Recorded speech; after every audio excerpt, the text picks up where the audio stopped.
Assalamualaikum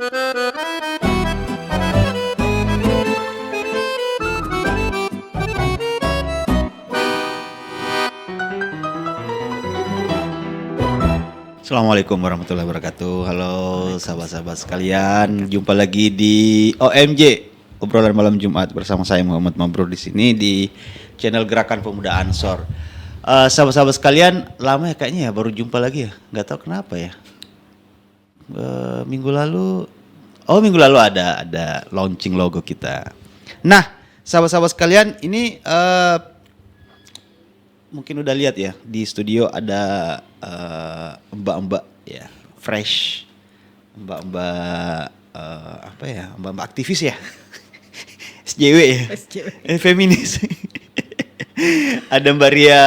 Halo, sehat Mbak. Assalamualaikum. Waalaikumsalam Ukti. warahmatullahi wabarakatuh. Terima kasih sudah diundang di sini. Iya, Mbak Ria dari Komnas Perempuan ya.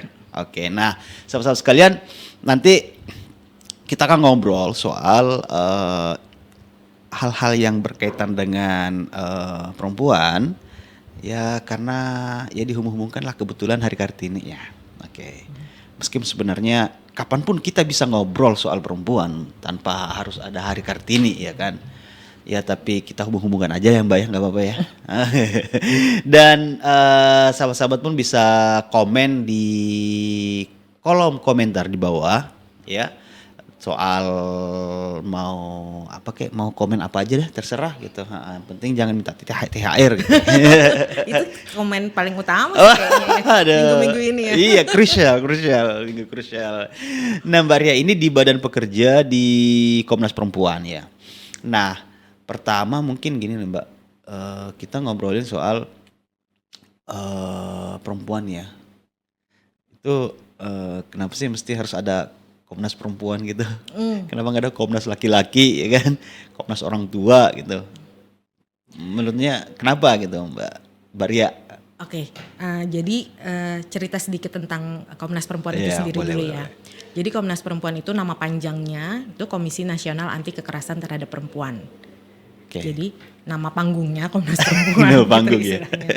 Jadi Komnas Perempuan sendiri itu lahir dari tragedi Mei 98. Oke. Di mana saat itu banyak teman-teman warga dari perempuan khususnya dari Tionghoa yang mengalami kekerasan kekerasan seksual khususnya. Makanya dari situlah Komnas Perempuan lahir, dari desakan masyarakat sipil. Waktu itu presidennya Pak Habibie yang mengeluarkan keputusan akhirnya untuk mendirikan Komnas Perempuan itu. Kenapa jadi sebenarnya kalau ditanya kenapa itu yang membedakan Komnas Perempuan dengan KPPA misalnya, Kementerian Pemberdayaan Perempuan. Karena Komnas Perempuan itu memang spesifik, dia salah satu lembaga HAM di Indonesia. Jadi kita punya 3, Komnas HAM, Komnas Perempuan dan KPAI. Oke ya, KPAI. Nah, kita punya 3 itu. Nah, kenapa itu berbeda karena kalau KPPA jelas dia eksekutif kan. Iya. Kalau Komnas Perempuan kan dia independen. Karena lembaga HAM. Itu sih latar belakang lahirnya Komnas Perempuan. Oke. Nah, itu kan karena berarti ngurusinnya soal kekerasan ya, kekerasan terhadap perempuan nih. Kalau kekerasan terhadap laki-laki bisa juga. Kekerasan berbasis gender. Tapi gender. memang perempuan ya. Tapi memang ya rentannya kan memang ke perempuan. Iya. Nah, ini kan sebenarnya kalau dilihat ya, memang paling rentan itu kan ke kelompok perempuan gitu, dalam baik di kekerasan di seksual, kekerasan fisik misalnya dan lain-lain gitu. Nah, saya pernah membaca gitu ya Mbak ya, lihat data dari Komnas Perempuan bahwa kayak dari laporan tahunannya itu tahun lalu itu meningkat banget gitu pelaporan, bahkan kasus-kasus yang kekerasan berbasis gender ya, kekerasan berbasis gender. Kenapa gitu? Pemicunya sebenarnya apa aja sih gitu loh Mbak? Sehingga orang terpicu untuk melakukan kekerasan terhadap perempuan gitu. Perempuan kan harus disayangi ya nggak sih? Manusia sebenarnya harus disayangi. Oh manusia. Jadi kan perempuan laki-laki semua maksudnya kan dia berhak untuk hidup dengan aman dan nyaman kan. Oh iya, dan berhak untuk disayangi. Nah, berhak untuk disayangi gitu. Kenapa itu terjadi di catatan tahunan Komnas Perempuan tahun 2021 yang launching kemarin di Maret. Jadi Komnas Perempuan itu setiap tahun launchingnya selalu di Hari Internasional Women Day yang tanggal 8 Maret. Itu dari data yang ada 66% itu terjadi di ranah personal. Maksudnya hubungan personal gitu? Itu bisa terjadi antara suami istri misalnya. Orang pacaran? Orang pacaran juga bisa. Misalnya kalau tinggal serumahnya antara kakek dengan cucu gitu misalnya. Pokoknya itu personal ya? Ranah dalam personal relationship. Nah itu kenapa bisa meningkat? Karena dua tahun belakangan ini kan kita sering di rumah ya. Oh iya benar. Kalau dulu misalnya sebelumnya ketika suami istri stay at home ya, kita punya stay at home. Stay at home. Kalau dulu suami istri dia misalnya sama-sama bekerja misalnya. Begitu dia ada konflik, satu bisa keluar untuk bekerja misalnya. Mungkin setelah beberapa lama berada di luar rumah bisa cooling down, balik ke rumah. Ya udah gitu, mungkin masalahnya bisa lebih baik. Tapi kan selama 2 tahun ini kita dipaksa untuk di rumah, bertemu dengan dia setiap hari. Masalah yang terjadi belum selesai ditambah masalah baru terus gitu. Itu sih salah satu. Jadi pandemi ini juga gitu ya, sebagai apa ya, pemicu karena kita memang ya di rumah aja gitu. Jadi makanya kekerasannya itu meningkat dari sisi personal ya. Kekerasan. Satu lagi yang menarik juga ini temuannya Komnas Perempuan dari yang didokumentasikan bahwa catatan di ranah siber itu juga meningkat hampir 300%. Apa tuh? Maksudnya peningkatan kekerasan di ranah cyber. Di ranah siber itu hampir 300%. Karena kan ya itu ya, orang di rumah dia aktif dengan media sosial. Kayak gitu. Komunikasi tidak face to face seperti ini gitu. Tapi lewat aplikasi tertentu, platform-platform di digital. Pokoknya gitu. Bullynya itu meningkat ya.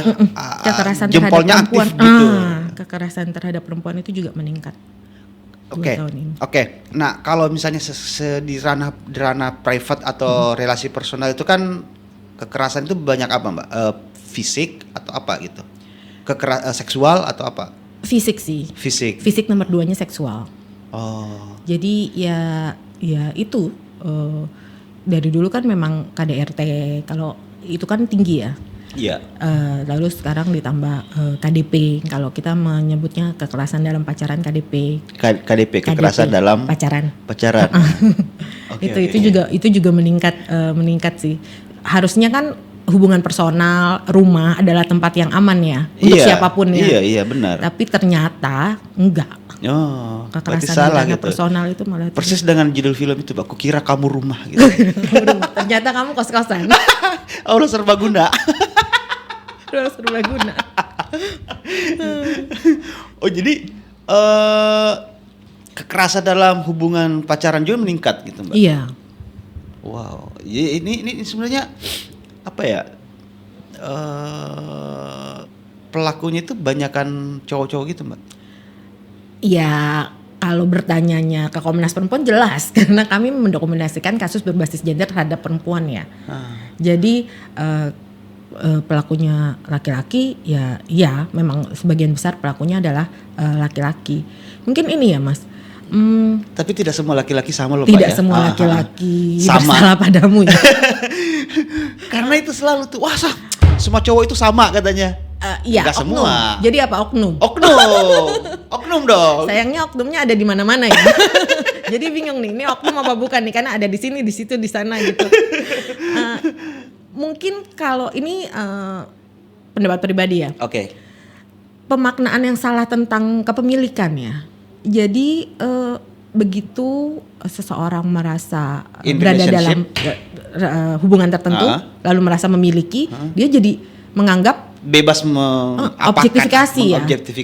Jadi nggak ada kesetaraan di situ, nggak ada melihat bahwa kita berada di posisi yang sama. Harusnya kita bisa saling mengerti dan diskusi dengan posisi yang sama. Iya. Jadi menurut saya sih pemaknaan yang salah tentang kepemilikan ya, karena juga berada dalam hubungan kan juga nggak berarti memiliki orang lain kan ya. Kita saling berhubungan itu bukan berarti kita saling memiliki gitu. Kita masih punya hak privasi masing-masing misalnya ya kan. Dan terlalu sombong aja sih kalau misalnya merasa memiliki gitu. Udah in relationship tiba-tiba merasa kamu adalah milikku ya kan. Iya. Dan itu gara-gara itu sih Mbak, gara-gara gombalan-gombalan itu gitu. Jadi merasa rasa kepemilikannya itu tinggi. Iya. Sehingga dia bebas untuk memperlakukan objektifikasi seenaknya. Ini. Tapi kan nggak cuman cowok kayak gitu Mbak. Kadang juga kan ada cewek yang melakukan kekerasan. Ada. Iya kan? Kita nggak. Apalagi kekerasan hati gitu. Itu curhatan apa gimana? skip. Lanjut. Jadi kan itu juga bukan hal yang terjadi tiba-tiba ya. Kayak misalnya dari kita kecil, dari pola didikan gitu misalnya. Gimana kalau misalnya dalam keluarga punya anak laki-laki dan perempuan, itu biasanya ditekankan bahwa kamu nanti yang akan melindungi adikmu, entah adik atau kakakmu yang perempuan. Benar. Begitu kan? Benar. Jadi dan si perempuannya juga dari kecil kan sudah dibiasakan untuk merasa nggak berdaya, bahwa dia punya kakak atau punya adik laki-laki, punya ayah yang akan melindungi dia. Jadi tidak dibiasakan untuk berusaha berdaya sendiri. Untuk mandiri. Untuk berusaha, ya contoh kecil speak up lah. Menyatakan apa yang dirasakan, apa yang dipikirkan gitu. Itu kan juga tidak dibiasakan dari kita kecil kan. Beda dengan perlakuannya anak laki-laki. Begitu dia nakal, ya iyalah namanya juga laki-laki. Biasa dengan pemakluman seperti itu gitu. Sedangkan perempuan begitu dia salah, kok bisa sih perempuan begitu? Iya. Maksudnya responnya sendiri, respon orang tua terhadap hal yang sama yang dilakukan anak laki-laki dan perempuan itu aja berbeda gitu. Nah, itu yang akan terus dibawa kan sampai dia dewasa, sampai dia berhubungan dengan orang lain. Bagaimana dia merasa misalnya ya udah lo kan cewek gue. Jadi gue harus ngelindungin lo. Gue lo harus nurut sama gue biar lo aman. Kayak gitu kan. Iya. Si perempuannya sendiri juga dibiasakan. Berarti menurut Mbak Ria itu faktor culture ya? Iya, patriarki. Patriarki culture. Budaya patriarki. Oke. Tapi kan gimana ya? Maksudnya budaya patriarki kan sebenarnya lebih, my opinion ya, no hard feeling. Sebenarnya lebih ingin melindungi perempuan sebenarnya ingin melindungi perempuan dalam hal ini, mengangkat martabat perempuan juga sebenarnya. Kayak gimana tuh Mas? Saya nggak dapet tuh, saya nggak pernah dapet ya. Maksud bahwa patriarki itu bertujuan untuk itu saya nggak pernah dapet. Jadi mungkin Masnya bisa contoh. Iya contohnya tadi tuh loh Mbak. Jadi misalnya ini misalnya di dalam keluarga nih, ini adik perempuan kamu nih, kamu yang berkewajiban untuk melindungi dia gitu loh. Itu kan bagus sebenarnya. Bisa bagus, tapi kalau ditarik ke hal yang lebih luas menurut saya. Okay. Kenapa perlu dilindungi? Karena biasanya kalau dulu perempuan dilarang keluar malam karena banyak kejahatan yang bisa terjadi. Kalau ditarik lebih luas, harusnya negara ini bisa menjamin siapapun yang beraktivitas itu nyaman dan aman, entah laki-laki dan perempuan. Begitu kan? Jadi benar. Sebenarnya tidak harus ada frasa melindungi kalau semuanya aman. Iya kan, tapi secara kodrati gimana dulu Mbak? Secara kodrati kan memang ya beda dong. Ya, misalnya secara kodrati misalnya fisik gitu ya, fisik dan mungkin insting dalam ini ya, dalam hal tanda kutip gitu. Ketika kita berjalan di tengah malam gitulah, tengah malam jalan dan ada seseorang yang berniat jahat, itu pasti dorongannya akan beda ketika yang mungkin berjalan adalah laki-laki dan yang itu berjalan sendirian adalah perempuan. Menganggap bahwa ini akan mudah ketika yang berjalan itu adalah seorang perempuan. Ya karena secara kodrati, secara fisik itu memang beda dengan laki-laki, ya kan? Oh, sepakat kalau itu. Jadi yang membedakan antara perempuan dan laki-laki secara fisik, anatomi tubuh maksudnya kan? Iya. Apa yang given kepada kita? Iya, alat kelamin. Iya. Perempuan menstruasi, laki-laki tidak. Iya. Itu kan? Kekuatan kali ya, secara hormon gitu kan? Kalau kekuatan laki-laki yang lemah juga ada loh Mas. Maksudnya ini loh, bahwa patriarki itu tidak hanya merugikan perempuan menurut saya. Jadi patriarki itu juga merugikan laki-laki. Bagaimana laki-laki dibentuk untuk tidak boleh mengekspresikan perasaannya. Bagaimana sejak kecil laki-laki Gimana? Dari kecil Mas pernah nggak ngerasain disebut jangan nangis, laki-laki kok cengeng? Iya. Padahal kan manusia ya. Mas kan manusia. Kita laki-laki itu juga manusia. Iya. Dia punya rasa. Iya, punya hati. Rocker juga manusia. Rocker juga manusia. Punya rasa, punya hati. Kan hal yang manusiawi, sedih nangis. Iya. Lapar makan. Iya. Kan hal-hal kayak gitu kan hal-hal yang alami ya, yang bisa terjadi pada laki-laki dan perempuan. Jadi bagaimana laki-laki itu dibentuk untuk selalu kuat. Laki-laki adalah pencari nafkah utama. Yes. Lalu kalau tiba-tiba laki-lakinya itu kecelakaan, dia menjadi menyandang disabilitas, tidak bisa mencari kerja, mencari nafkah. Iya. Apa dia tidak jadi laki-laki? Enggak begitu kan? Maksudnya bentukan-bentukan seperti itu yang sebenarnya juga merugikan laki-laki kan? Bagaimana laki-laki dibentuk oleh budaya untuk kuat, untuk bisa mencari nafkah utama, lalu bisa dibayangkan laki-laki yang tidak seperti itu tuh gimana perasaannya? Padahal bukan maunya dia misalnya. Karena kejadian yang di luar kuasanya. Iya. Iya, jadi patriarki itu sebenarnya nggak hanya berfokus untuk diskriminasi terhadap perempuan doang sih. Jadi itu juga merugikan laki-laki sih sebenarnya. Oke. Berarti menurut Mbak Reni apa yang terjadi? Misalnya meningkatnya jumlah kekerasan seksual di rumah tangga atau kekerasan fisik dan sebagainya terhadap perempuan.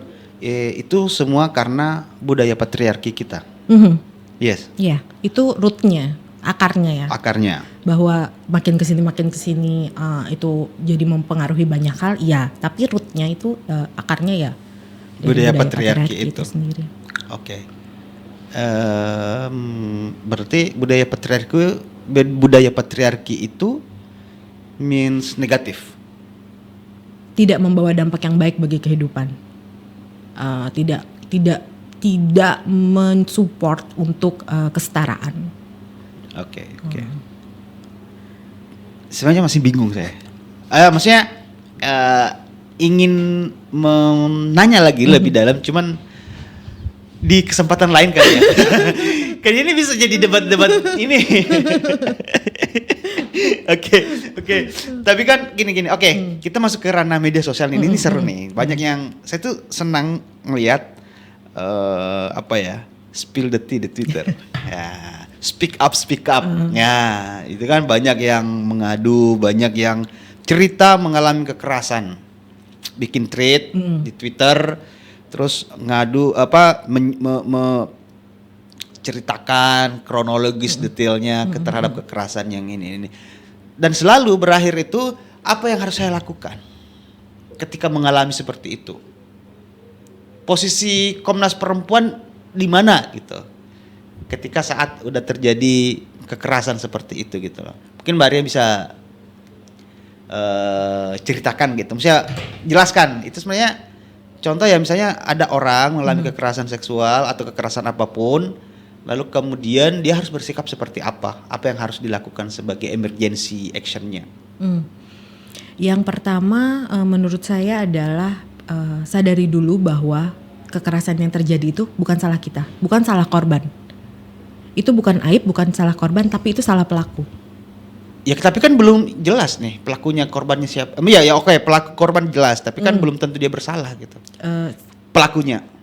Iya, karena kan masih one way speak up nih. Iya, maksudnya kan kita bicara dari perspektif korban ya. Oke. Jadi untuk korban bisa speak up aja itu nggak mudah. Udah luar biasa banget. Udah luar biasa banget. Yeah. Komnas Perempuan tuh menemukan puluhan tahun dari kejadian dia baru bisa bersuara. Iya, karena itu banyak kan, itu kayak udah 8 tahun yang lalu, pokoknya. Jadi bisa dibayangkan itu korban udah mengalami pergumulannya sendiri kan. Iya. Nah, jadi sadari dulu bahwa kekerasan yang terjadi itu bukan aib, itu adalah tindak kriminal yang bukan salah kita, itu adalah salah pelaku. Dan selanjutnya adalah jika butuh bantuan banyak kok yang bisa memberikan dampingannya. Iya. Jadi mulai dari misalnya cari teman yang kita merasa nyaman untuk bercerita. Bicara. Atau keluarga, jika mau lebih luas lagi bisa ke mengadu ke Komnas Perempuan misalnya. Bisa. Apa gini, saya apa ngadu ke Komnas Perempuan dulu atau ke kantor polisi, gimana tuh? Terserah korban ya. Jadi apapun keputusan ya, korban. maksudnya kalau secara prosedur idealnya. Jadi gini Mas, orang yang mengadu ke Komnas Perempuan itu nggak semuanya mau. Korban yang mengadu ke Komnas Perempuan itu nggak semuanya mau ke ranah hukum. Ada korban yang datang hanya butuh didengarkan. Oh gitu ya. Jadi butuh ini doang, curhat, didengarin Iya. Dan masalah penyelesaiannya ya udah itu kan udah lalu gitu, misalnya udah berlalu gitu. Jadi prinsip pendampingan korban itu adalah serahkan segala keputusan kepada korban.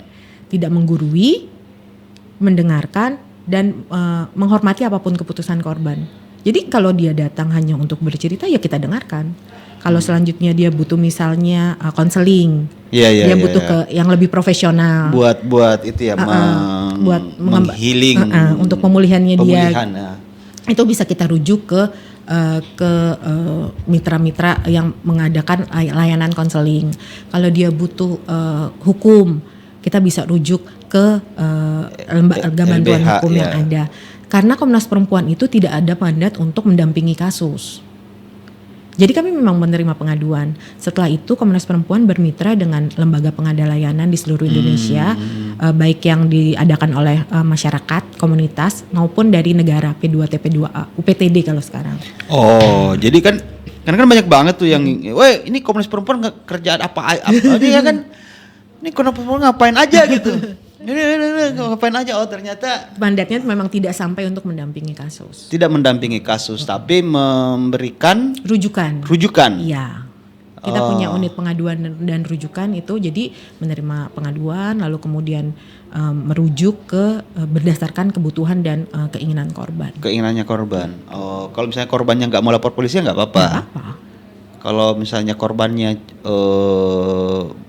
hanya butuh konseling buat saya merasa emosionalku terguncang selama ya kan, berarti diarahkan ke lembaga pengada layanan yang mengadakan layanan konseling. Oke. Jadi Komnas Perempuan itu bukan Superman yang harus mengatasi semua ya, langsung seketika gitu. Nah ini penting nih diketahui karena banyak yang nggak tahu Mbak. Jadi apa-apa pokoknya kekerasan, mention Komnas Perempuan ngapain aja ini Komnas Perempuan ngapain aja ya kan, pasti karena nggak tahu tupoksinya seperti apa. Ternyata hanya menjadi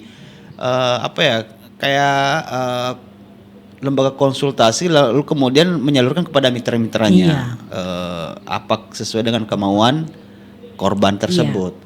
Tapi kan kalau Komnas Perempuan kan memang tidak hanya untuk itu ya menerima pengaduan ya. Jadi kami juga ada unit edukasi. Ada unit untuk edukasi. Ya tentu. Untuk yang berjejaring dengan masyarakat, pendidikan publik. Lalu juga advokasi kebijakan. Berarti lebih ke program-program yang preventif ya. Pencegahan sebelum terjadi udah dicegah gitu. Kami juga ada kayak misalnya Komnas Perempuan mencoba untuk menjadi resort centernya pengetahuan terhadap perempuan. Jadi kami melakukan kajian-kajian tentang perempuan. Berarti emang itu ya Mbak ya, untuk lebih banyak juga ke pendidikannya ya kan? Karena lebih baik mencegah emangnya sebelum terjadi gitu. Betul. Tapi memang ada ini nggak Mbak? Misalnya kayak kemarin itu kasus apa ya yang agak gede gitu? Yang mana nih? Yang ke Komnas Perempuan itu kasus yang artis kali ya, yang artis itu ya, yang banyak banget laporannya ke Komnas Perempuan, Gofar. Iya kan? Gofar itu dia ini Mas yang dampingin LBH Apik. Korbannya. Dan SafeNet, iya. Oh dari SafeNet dan LBH. Tapi kan ngelapor ke Komnas Perempuan juga kan enggak ya? Korban-korbannya ke Komnas Perempuan kan? Enggak. Oh enggak ya? Karena udah didampingin oleh mereka ya. Mereka udah langsung melakukan pendampingan ya. Oleh LBH gitu ya. Oh, oke. Nah, selanjutnya nih Mbak Ria. Kalau misalnya di ini kan banyak juga nih ya, misalnya kayak kekerasan berbasis gender atau perempuan di lingkungan pendidikan. Lingkungan pendidikan, mau di sekolah, mau di madrasah itu. Nah, itu gimana tuh, Mbak? Salah satu hal yang Komnas Perempuan lakukan adalah di tahun 2020-2021 kemarin kami bekerja sama dengan organisasi masyarakat berbasis keagamaan, khususnya untuk pendidikan dasar dan menengah. Jadi ada LP Ma'arif NU, lalu di Dasmen PP Muhammadiyah, MNPK Majelis Nasional Pendidikan Katolik, dan Majelis Pendidikan Kristen MPK. Jadi 4 itu kami bekerja sama untuk membuat semacam SOP pencegahan dan penanganan kekerasan seksual di lembaga pendidikan. Itu. Lalu juga Komnas Perempuan turut memberi masukan pada Permendikbud yang kemarin sempat yang heboh itu ya. Oh, berarti mbak-mbak ini biangnya gitu. Itu kan ini sih Mas Menteri yang cukup progresif, lalu meminta masukan Komnas Perempuan. Oh, dengan senang hati dong. Yang Permendikbud apa sih 31. 31 ya. Kekerasan seksual. Kekerasan seksual di lembaga perguruan tinggi. Oh, berarti dalangnya Komnas Perempuan ya. Oke. Itu banyak pihak loh, Mas. Tapi penting karena gini, banyak banget di lembaga pendidikan kampus. Banyak banget itu ya kan kita pernah kuliah ya. Tahu lah cerita-cerita, ada gitu cerita-cerita di teman-teman kita kampus waktu misalnya pada saat bimbingan, skripsi, pada saat minta nilai, itu tuh ada aja. Saya tuh di teman-temanku tuh ada pernah. Jadi kayak diantar pulang. Ini teman saya ini perempuan cewek diantar pulang itu sampai di mobil diantar pulang oleh dosennya. Di mobil itu di grepe-grepe lah gitu. Dan teman saya ini nggak cerita, lama lah baru cerita bahwa dulu si dosen ini pernah loh. Oh ya, jadi emang banyak banget tuh di lingkungan pendidikan terutama di kampus itu Mbak, untuk ada aturan seperti itu gitu. Tapi menurut Mbak itu memang kenapa patriarki lagi? Relasi kuasa. Oke, relasi kuasa. Kita ngomong relasi kuasa. Kekerasan seksual itu terjadi karena ada relasi kuasa juga salah satunya. Jadi bagaimana hubungan dosen dan mahasiswa, misalnya mahasiswa laki-laki dan mahasiswa perempuan pun gitu. Iya. Itu yang membuat terjadi. Jadi gimana, kan namanya mahasiswa butuh nilai ya. Iya. Apalagi mahasiswa butuh lulus. Melihat ancaman dari keluarga misalnya. Ini kapan lulusnya nih? Apa perlu cari orang tua baru nih untuk membiayain nih? Benar. Kalau nggak lulus tahun depan, coret dari kartu keluarga, ya kan? Abis lulus kamu harus nikah, ya kan? Tuh, tekanan. Pokoknya berarti tekanan dari banyak hal, mana-mana nih. Yang berkuasa adalah Pak dosen, Bu dosen. Iya. Para dosen itu kan yang berkuasa untuk memberi nilai. Itu yang menjadi temuan terbesar itu ya, karena relasi kuasa itu ya. Relasi kuasa antara dosen dan mahasiswa.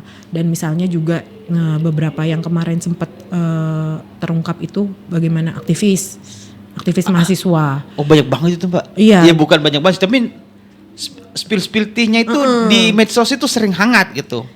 Bukan cuma di aktivis mahasiswa Mbak, aktivis masyarakat sipil banyak tuh. Bagaimana dia membangun image-nya, wah dia orang baik dan nggak mungkin melakukan kekerasan seksual karena dia adalah SJW feminis sejati gitu loh. Lah tiba-tiba pasti perempuannya aja tuh yang macam-macam. Pasti perempuannya aja tuh yang apa istilahnya? Yang genit. Itu kan relasi kuasa ya. Bagaimana seseorang yang sudah punya kedudukan di publik, sudah bagus citranya, lalu kemudian melakukan sesuatu yang tidak baik, kejahatan lah, itu kriminal kan. Lalu bagaimana si perempuan ini nih harus berusaha membuktikan bahwa dia benar salah. Jadi relasi antara inferiority dengan superiority. Jadi karena merasa superior gitu, jadi dia bisa melakukan hal-hal gitu ya. Merasa punya kuasa untuk punya wewenang untuk melakukan sesuatu terhadap orang yang di bawahnya. Di bawahnya gitu. Jadi kayak mahasiswa dosen dengan mahasiswa, antara aktivis SJW dengan netizen gitu ya, di DM gitu, DM sekali ketemu dan zet.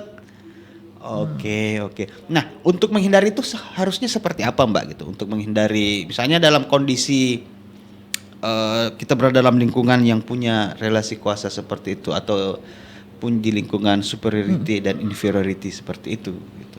Iya, makanya kita harus apa? Makanya Permendikbud itu menjadi penting dan sangat relevan sih. Oh, itu di lingkungan pendidik dunia kampus. Iya. Jadi benar. Selain itu juga selain bahwa sudah ada aturan yang jelas, juga perlu yaitu kesadaran untuk kalau kami di Komnas Perempuan menyebutnya hak asasi manusia berbasis gender. Itu juga perlu diinsertkan ya, untuk kalaupun tidak bisa membuat mata kuliah sendiri gitu. Itu diinsertkan bahwa kesetaraan antara perempuan dan laki-laki, hak yang sama, di undang-undang juga mau perempuan semua orang berhadapan yang sama di depan hukum. Hal-hal kayak gitu yang sebenarnya nggak klise ya kalau dibilang itu sudah diajarkan berdulu-dulu, tapi kan nggak berhasil juga.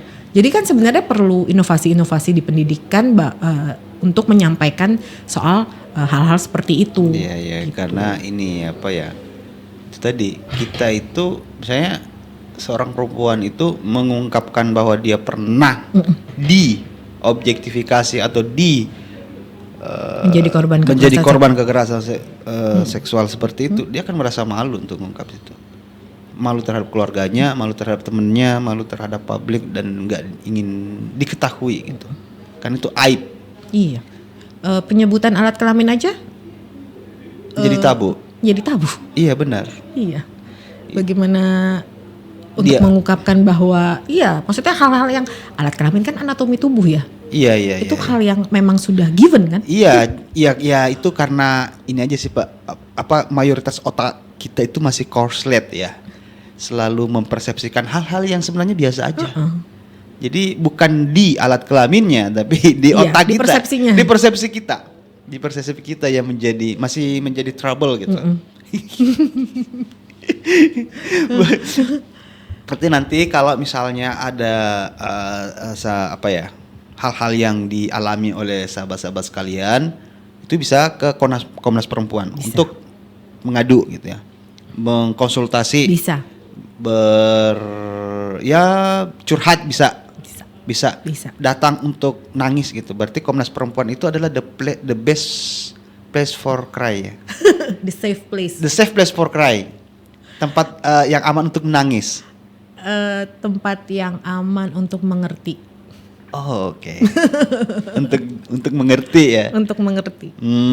Oke. Nah, itu bisa nanti Mbak ya. Atau ada itunya ya, pengaduan online gitu-gitu. Bisa dicek di Instagramnya Komnas Perempuan. Itu ada link bit.ly untuk pengaduan online. Kalau by phone juga ada di 390-3963. Oke. Lalu bisa datang juga ke kantor Komnas Perempuan di Jalan Latu Harhari. Oh iya, jadi di kami Menteng ya. Deketan sebelahan sama Komnas HAM. Oke. Duh, Mbak Ria, makasih banyak nih. Udah sebenarnya banyak hal yang ingin saya explore lagi, tapi waktu nih ya. Nggak enak juga terlalu lama. Udah mau buka puasa soalnya. Makasih loh udah diundang nih Hari Kartini. Makasih juga Mbak. Oh iya, selamat Hari Kartini. Oh iya, selamat Hari Pergerakan Perempuan. Selamat Hari Pergerakan Perempuan. Hari apa? Pergerakan Perempuan. Oh. Karena sebenarnya Kartini yang diadopsi, yang ingin diadopsi dan ingin dikembangkan kan bukan kain dan kebaya ya, tapi bagaimana semangatnya dia untuk terus belajar, membuka kesempatan kepada perempuan-perempuan di sekitarnya. Dia membuat sekolah kan. Iya, jadi karena merasa pendidikan penting. Spirit pendidikan dan pembebasan ya. Bukan spirit kebaya dan kain. Jari sama konde. Iya. Begitu. Makasih Mbak Ria. Makasih Mas. Makasih banyak udah nemenin ngobrol di sini. Makasih juga teman-teman sekalian, sahabat-sahabat sekalian yang udah nonton ya. Silahkan, mungkin ada ya banyak yang sahabat-sahabat sekalian yang tidak sepakat tadi, atau mungkin ada hal yang mengganjal dari Mbak Ria tadi, dari statement-statementnya, tapi ya silakan komen aja. Oke, kita jumpa di OMJ minggu depan. Thank you buat Livin Mandiri ya, udah ngasih aksesoris nih. Thank you, makasih banyak, dan kita akan jumpa di OMJ episode selanjutnya. Bye, assalamualaikum warahmatullahi wabarakatuh. Assalamualaikum warahmatullahi wabarakatuh.